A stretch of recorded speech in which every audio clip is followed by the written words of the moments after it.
Hi, all. Just a reminder that you could have already listened to this episode early and ad-free over at Grab Bag Collab's Patreon page at patreon.com/grabbagcollab. At the $8 tier, you get this show without ads a few days early. Plus, you get Strange and Unexplained with Daisy Egan early and ad-free. Plus, you get at least 3 more exclusive shows you can't find anywhere else, and the option to join higher tiers for behind-the-scenes and bonus content while supporting a profit-sharing company. If that's something that intrigues you, hop on over to patreon.com/grabbagcollab.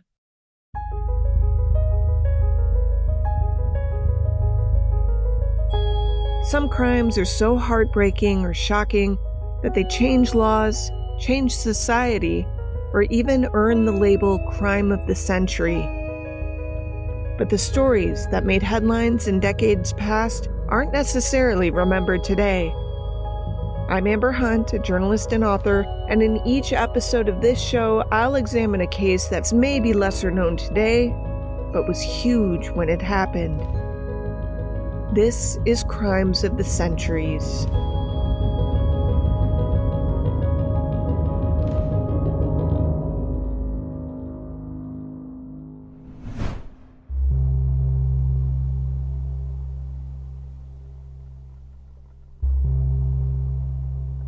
The bus driver was in his underwear when he was told to climb down the ladder and into a dark hole. He had no idea where he was headed or who was waiting for him when he got there. He did know that it was 3:30 in the morning because the men who had taken him had not asked for his watch when they took his clothes from him. He knew that even if the worst awaited him, it was best he went first because he sure didn't want any of the 26 children waiting to follow him down there to be alone in that dark place. He had a fleeting thought that if these guys wanted money, they'd picked the wrong school district and the wrong town. He was handed a flashlight and then descended down the steps into what looked like an old 8-foot by 26-foot tractor-trailer container. He could see the floor of the receptacle was lined with mattresses. He could hear some fans that were whirring behind some vent. Then, one by one, Ed Ray helped each of the children down and placed them on the mattresses.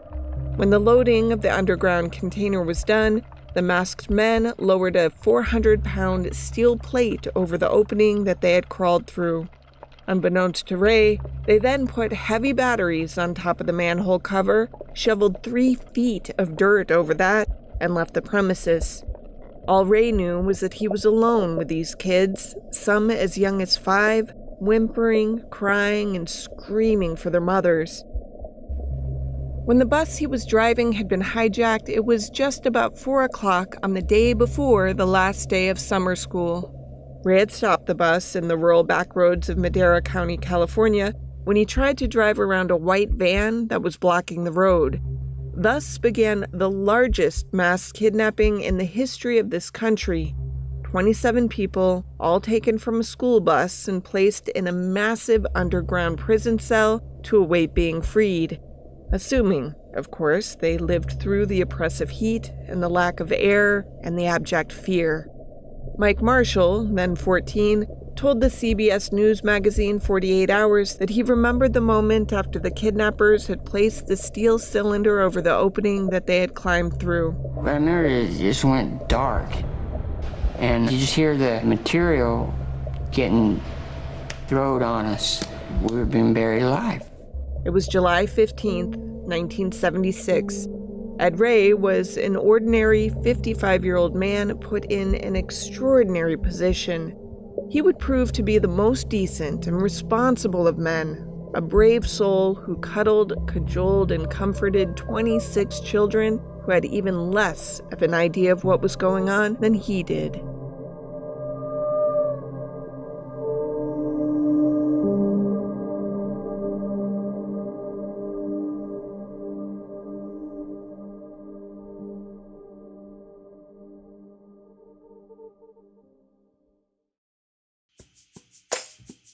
Crimes of the Centuries is sponsored by Magic Mind. It has been a while, but Magic Mind is back. I'm in the midst of a 7-day challenge to test how much it improves my mental performance. So far, things are going great. I really like this stuff because it makes me feel like I've got a little secret weapon in my armory to battle some of my daily enemies.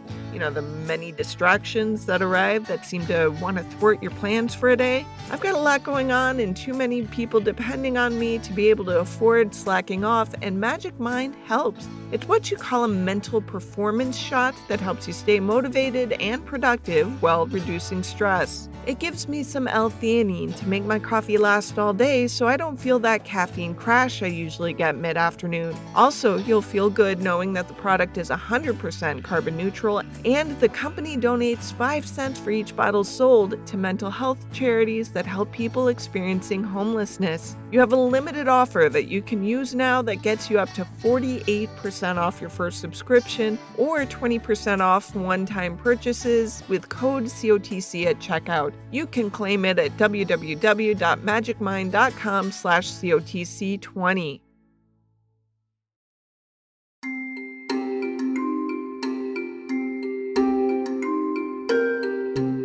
It took parents only about an hour to figure out something was very wrong. The calls started to pour into the Madera County Sheriff's Department. The day watch commander called another officer, a pilot, and told him to get a plane in the air and start looking for the missing bus. He then took a car and drove the bus route himself while Madera County Sheriff Ed Bates called the governor and said, "We need some help here." Chowchilla is a small town located smack dab in the middle of California with a population of 5,000 in 1976. 2 state prisons are located there. Its median annual income of around $7,000 at the time was little more than half the national average. This was farm country and had a lot of migrant workers who called it home. But it was also a small town in the best sense of the phrase. Everybody knew everybody else. And in this case, all the pilots knew all the other pilots, and pretty soon, there were a lot of eyes in the sky looking for a runaway bus. There were a lot of eyes on the ground looking too. By now, the California Highway Patrol was helping search the area, and so were dozens of volunteers combing the lonely back roads, spreading out in all directions. At 7:15 p.m., the bus was spotted in a dry riverbed. Around the bus, 20-foot-tall bamboo stood guard and made it invisible from the street. Sheriff's deputies flooded the scene but found the bus empty except for damp bathing suits and towels left on the seats by children who had been celebrating their final days of summer school. There were some tire tracks that led nowhere. Ed Ray and the children, 19 were girls, 7 were boys, had met trouble on Road 21 midway through the bus's route. The bus had slowed to move around a stalled van when 2 masked men emerged and told Ray to open the bus door. The gunmen then got on the bus and told Ray to move to the back. One gunman went with him, holding a sawed-off shotgun on him the whole time. The other got into the driver's seat and drove to the riverbed. One child on the bus, 10-year-old Jennifer Brown, would later say she thought it was some kind of joke. You know, end-of-the-term fun thing, that they were being taken to like a party or something. But it quickly felt differently. Edward was speaking in a harsh tone, and that normally was not the Edward that we knew and loved. Now get used to Jennifer, and all of the news reports that followed, both on TV and in the papers. It would be this confident, smart, little blue-eyed girl who would step up to the plate and tell people what the kids were thinking and doing and feeling during their long ordeal. It would be Jennifer who talked to the cops, to reporters, her mom said it was okay, and who testified in court when the time came. Jennifer was, and is, one cool chick who, when she figured out what was happening, told the kidnappers that her daddy was a reserve deputy and if she was so much as 5 minutes late getting off that bus, he'd come looking for her. They didn't care. Soon enough, everybody was loaded into the white van and another that was green. Each had their windows painted black and had a partition separating the kids from the driver in front. 14 kids and Ed Ray got in one van, 12 kids got in the other. Ray was pressed against the back of the van door, with children laying on his arms and legs, each one holding onto some part of Ray's body. No light seeped in. Survivor Larry Park told 48 Hours that the darkness was like an abyss. At 6 years old, I had never been in darkness like that before. It was just pitch black, like the dark was touching me, engulfing me, like I was actually inhaling the darkness. Hardly anyone could breathe, so eventually Ray tore up the carpet and, through some holes in the underbelly of the van, new air could pass through. They rode that way, stopping 3 times, but never being allowed out. Ray reported later that he could not hear traffic or anything that would indicate to him where they were. But they drove and drove, with the kids occasionally taking it upon themselves to bang on the partition and beg the driver to let them go. All the time, Ray worried about the kids in the other van and wondered how they were faring. Then the van stopped. It was about 3 in the morning of the next day, pitch dark outside. They had been driving for about 11 hours. The kidnappers told the children to get off the bus one at a time. The terrified kids still left on the bus didn't know if the kids being let off were being killed one at a time somewhere out there in the dark. Jennifer remembered. I felt like I was an animal going to the slaughterhouse. Instead, once they stepped out, the children were asked their names and asked to take off a piece of their clothing so their parents would be given proof that no one was playing here. One 12-year-old had his glasses taken from him. Jennifer gave up a flip-flop as she'd already lost one somewhere early on in the escapade and figured the other wouldn't do much good for her. Then they followed Ray 12 feet down into the subterranean holding cell. It had been a moving van in a past life, where they found peanut butter, dry cereal, sliced bread, crackers, and water. They also saw that the kidnappers had cut 2 holes in the floor for use as toilets. Jennifer would tell authorities later that when someone used the makeshift potty, other kids would hold up a blanket for privacy because, this whole thing was hard enough. She had also been afraid at one time that one of the little kids was dead, but he'd only been asleep. Jennifer would explain that, sometime during all of this, a group of little girls started to sing to take people's minds off the circumstances. Someone began singing, "If you're happy and you know it, clap your hands." No one clapped. We all tried to comfort each other. And a few of my little friends that are 5 and 6 that came over and started laying on me and crying. And I told them, be brave, because everything's going to be all right. There was a lot of crying, but nobody was hurt. Not really, if you don't count the discomfort related to the fear and the heat and the claustrophobia. And the smell. Kids stood in line to get whiffs of air from the badly working fan. A dismayed child busied himself kicking a post that was shoring up the moving van's interior structure. Soon enough, the roof began to give. Jennifer said she was afraid of being quote-unquote squooshed. So was everybody else. The fans on the ventilator stopped. My little brain started to grasp the concept of, we may really not go home.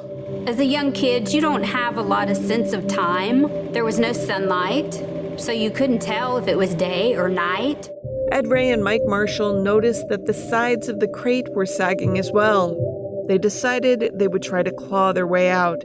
Ed later told KCRA-TV, So me and a couple boys decided we'd better start digging. We was going to lose our lives there, same as getting if we dug ourselves out.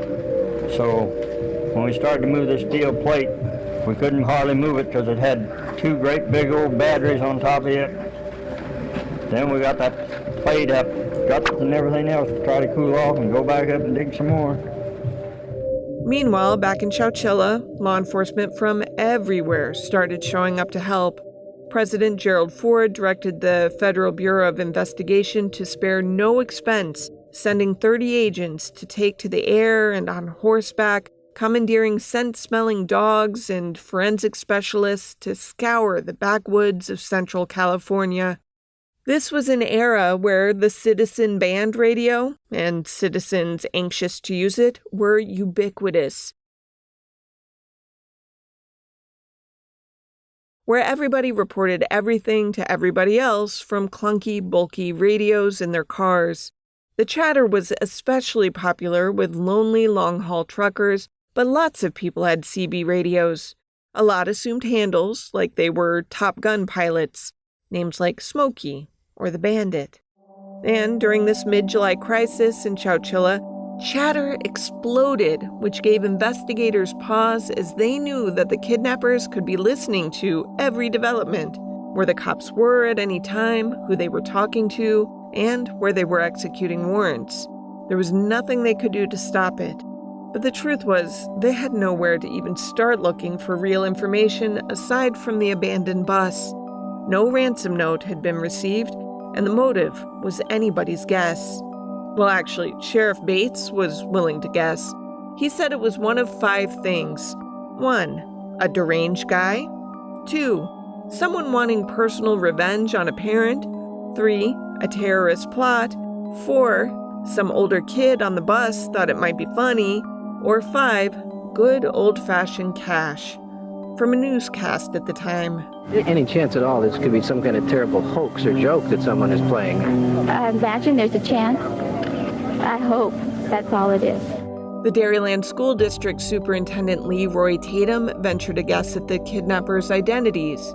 Quote, "Well, they weren't our screwballs. Our screwballs aren't smart enough." End quote. Not helpful, really. Still, police remembered that they had received a number of reports a few days earlier of suspicious van activity in the area around where the bus had been stopped. On Friday morning, the day after the kidnappings, the cops decided that they would go public with that and try to make that crowdsourcing thing work for them. It did. A local woman called the sheriff to say she had seen those vans people were talking about and had written down a complete license plate for one of them. The authorities immediately took the number to the California DMV. They came up with a name and a fictitious address in San Jose. But they also had records that pointed them straight to the prior owner who had sold the van, and he was happy to help. Meanwhile, underground, the little crew worked the problem with their hands and finally managed to shove aside the 419-pound steel cover. On top of that was a box into which Mike Marshall could poke his head. Mike made a recording of himself describing the moment. I started hitting and pounding. The recording is tough to make out, but he says, quote, "I started pounding on this box, started hitting it and pounding it, hitting it and pounding it. None of us knew if, when we got out, if there'd be shotguns aimed at our heads. We were scared," end quote. On top of the box were 2 heavy diesel batteries that they lowered slowly, one at a time. Then they ran into the 3-foot-thick layer of dirt. They refused to give up. They kept at it. Anytime energy would wane, Mike Marshall would say, "Keep digging." Suddenly, a shaft of light filtered through the hole. Even little Larry, who was only 6 when he was kidnapped, remembered that moment. This ray of sunlight came down into the opening. It was catching the dust, and the dust particles looked like a bunch of shooting stars. Around 8 p.m., twilight really, 16 hours after they had been forced to climb down into the darkness, Mike poked his head into the open air. He couldn't see anyone but the familiar hills to the west. Then, with Ray's help, he lifted 26 dirty, partially clothed children out of their little hell. We all just scurried like a bunch of little mice. We saw conveyor belts, excavators. It looked like the Flintstones. And all these men with hard hats came to us and looked at us like, "Who are you?" It took no time to realize they had found the children the whole country was searching for.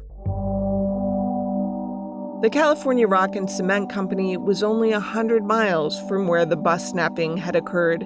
The 11 hours in the vans, then, had just been spent driving around to confuse the hostages. Ray had thought that the tunnelers were going to emerge in the middle of the Pacific Northwest woods, and he'd secretly fretted how he was going to get 26 kids to safety if they had to sleep and hike and live off the land for a time. But they emerged in the middle of a quarry. It was not an active work site, nor had it been for years. Their buried enclosure, Ray could see, was surrounded by brush that was easily 6 feet high. Cops swarmed in. The kids were taken to the Santa Rita Rehabilitation Center, put in fresh, oversized prison garb, and fed. Some of the children had random cuts and bruises. A few had fainted during the ordeal. There had been bloody noses, maybe some heat exhaustion, but nothing really that required hospitalization. Someone found Ray something to wear, and he stayed at the quarry to help the FBI understand what had happened there.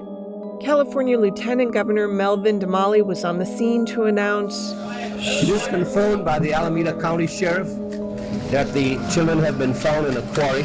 This chaotic scene comes from KCRA TV in California. That's all the information I have now. You give me 5 more minutes, I'll get some more details. How are they? Are they okay?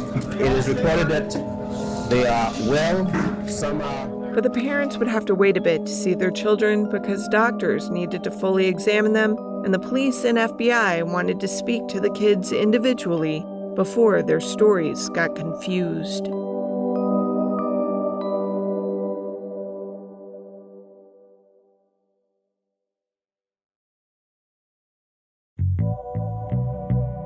After the children bus-snapped in Chowchilla were discovered in a quarry, it did not take long for the FBI to ask quarry workers who had keys to get in. The list was short. It included the owner and his son, Frederick Nickerson Woods III, a descendant of a prominent family that traces its way back to the Mayflower. After a California branch of the family made good in the gold rush days, the multiple descendants still owned 1.4 million acres of land across the state, including the Magic Mountain theme park near Los Angeles. The people at the quarry soon remembered that 3 men had been digging a big hole at the quarry a while back. One had said he was Woods Jr.'s son. When Daddy Woods was called, he told the supervisor to give Woods III the run of the property.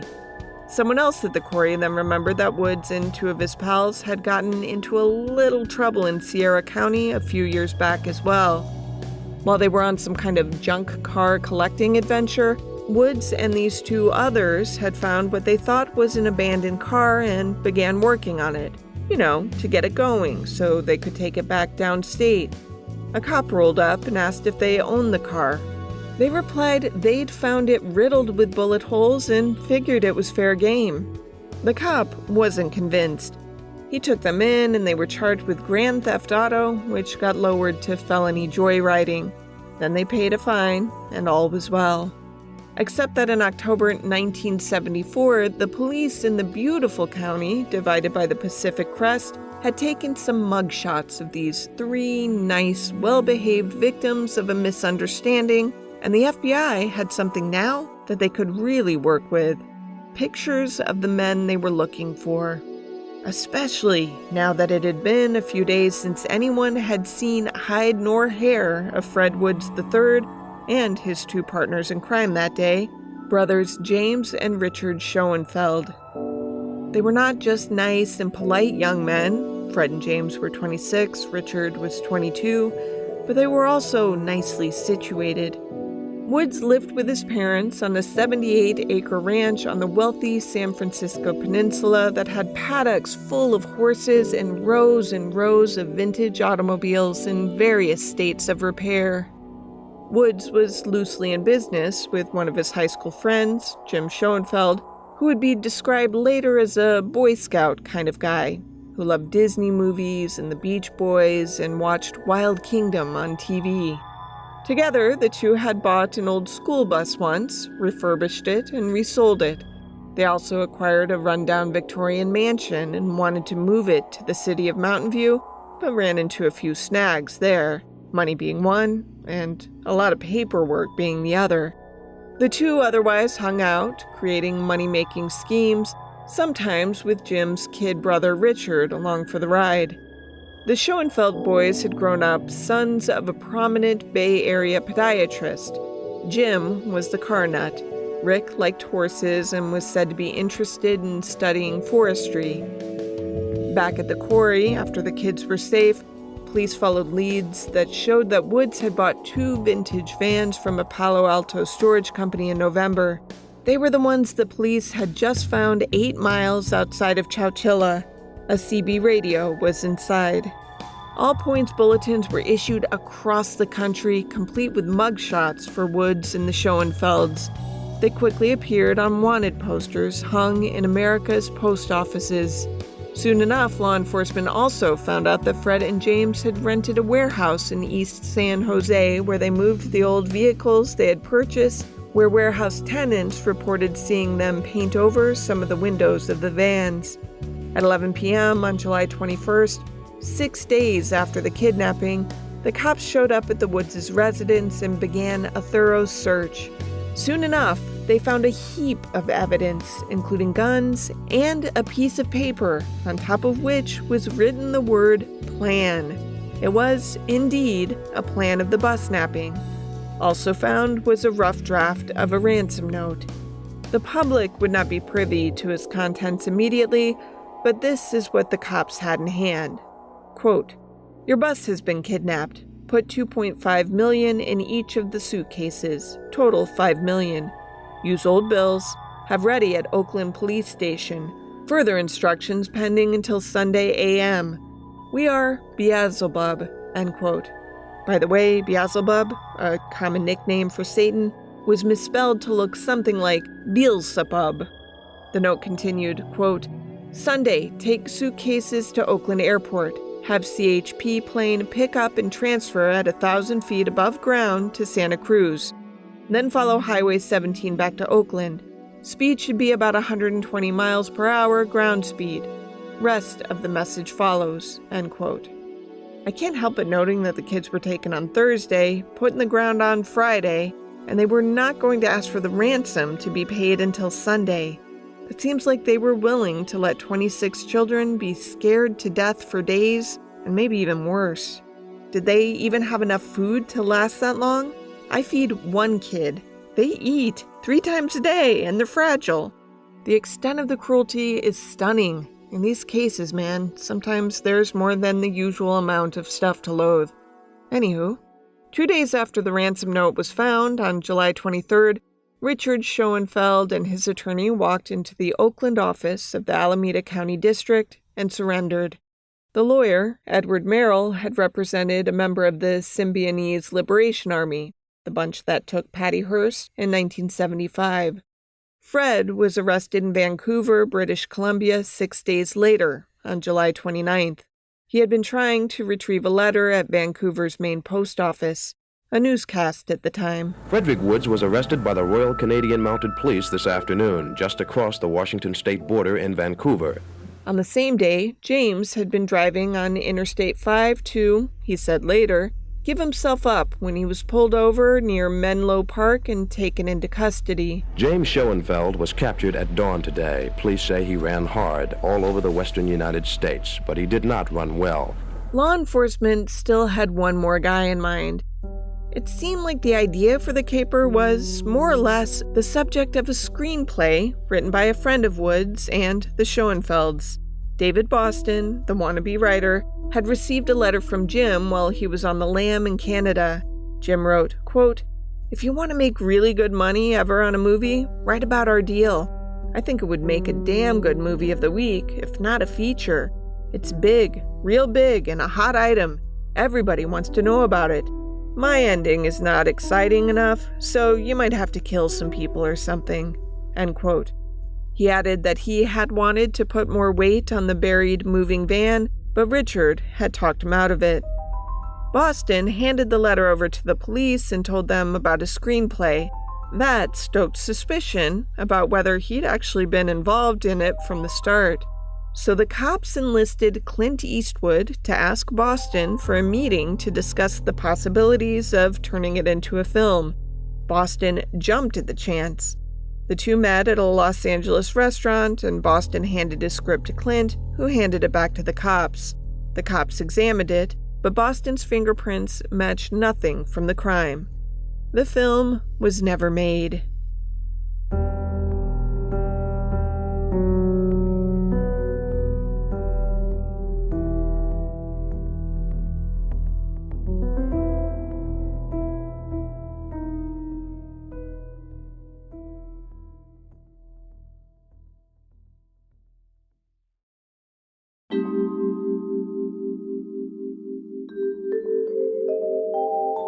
A year after the arrests, after a change of venue, retired Riverside County Superior Court Judge Leo Deegan was selected to hear the case.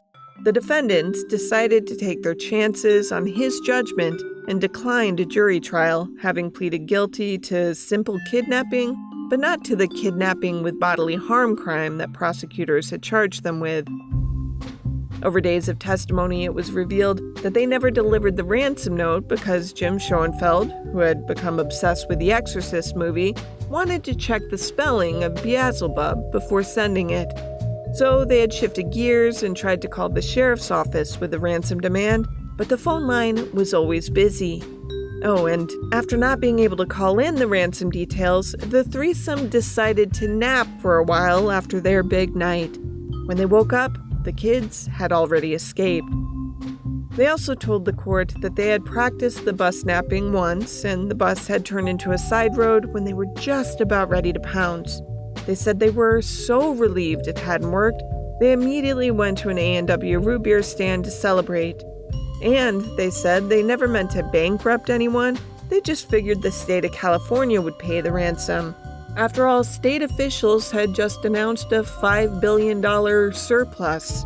They figured nobody would even notice $5 million missing. And they had plans for that money. Woods had wanted to develop and patent a new way to put out wildfires, and he said he would have given the device to the state, who, had already paid for it. Richard Schoenfeld said he planned to use the money to give the kids cars or motorcycles or horses, whatever they wanted. Their attorneys knew how this was going to make them look to the public. One pointed out that, quote, no Weinsteins were running the show, end quote. Now, there was plenty of evidence that the men had run up serious debt that they did not want their parents to know about, and that they figured this, was a good plan to recoup their losses. Judge Deegan said at sentencing that he was impressed that they were, quote, not people who developed habits of viciousness, end quote, and that they didn't intend to harm the children, but he didn't have the right to change the facts in applying the law. Enough harm had been done to the victims that the harsher sentence was appropriate. Woods and Jim Schoenfeld got life without the possibility of parole. Richard, because he was 22 at the time of the crime and because of a quirk in California law, got life with the possibility of parole. All the hostages were offered an all-expense-paid visit to Southern California to see Disneyland and Knott's Berry Farm, another theme park. A special college fund was set up, and Ed Ray got a healthy retirement fund. The buses in the region all got CB radios, despite Ray explaining that he wouldn't have gotten reception in the area where they were taken, and he never would have been able to call anyone anyway. In some districts, boards decided school buses could not stop for any reason. Sweet Jennifer Brown told the judge during the trial that she had nightmares regularly still, and she saw herself being killed. She said that in those dreams, the kids were lined up and apples were placed on their heads when they were shot, like a William Tell trick. When asked by reporters why she thought the men did what they did, she replied that they hadn't had enough love in their lives. 4 years after the trio was convicted, an appellate court said the injuries suffered to the children did not amount to the legal standard of bodily harm. That meant they all would be eligible for parole. Some of the children, now adults, over the years showed up at least 60 times, 20 times per kidnapper, to argue against them being set free. Nevertheless, Richard Schoenfeld was released from prison in 2012. His brother Jim followed in 2015. Woods was paroled in 2022. Sally Marina of Madera County's District Attorney's Office argued against Woods' release to ABC News. When they arrested him, he was busy selling the rights to the movie. He's always been about the money. Whatever he had to do to get the money, he would have done to those kids, including bury him alive. Jennifer Brown grew up, got married, had kids, and admitted it was a long time before she could sleep without a nightlight. She had testified at their trial. The kidnappers were sitting to my left at a table. I remember giving my dad my gum because I told him I was going to spit my gum at him. I did my testimony, I answered my questions, and I left that courtroom with my head held high, and there was no way that I was going to let them see me cry. Getting back to normal had been harder than she thought it'd be, but she wanted everyone to know those men did not keep her from having a wonderful life. Others felt differently. Mike Marshall didn't go on the Disneyland trip. He just wanted to forget about the whole thing. Almost 50 years later, Marshall told People magazine that before the kidnapping, he'd been looking forward to his future. After it, he said he, quote, couldn't see anything, end quote. He said he was drunk for the next 30 years. But recently, hearing from others how grateful they were that he had saved their lives, his perspective has changed some. Many told him that he had kept helping them through the hardest days of their lives because they remembered him scratching and clawing to free them and saying over and over, "Keep digging."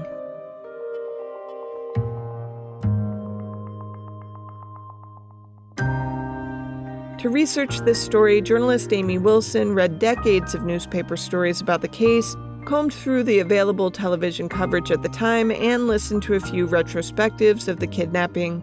The 48 Hours episode, Remembering the Chowchilla Kidnapping, was especially helpful.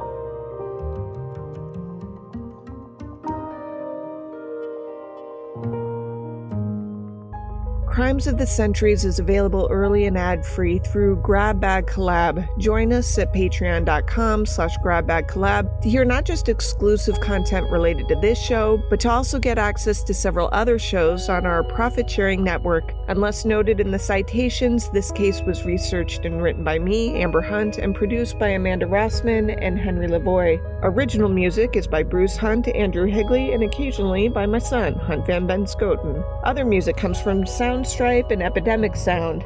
If you like the show, help us out by rating and reviewing us on Apple Podcasts. For more information or to recommend a case, go to centuriespod.com. On Instagram, we're at centuriespod, and check out our Crimes of the Centuries podcast Facebook page.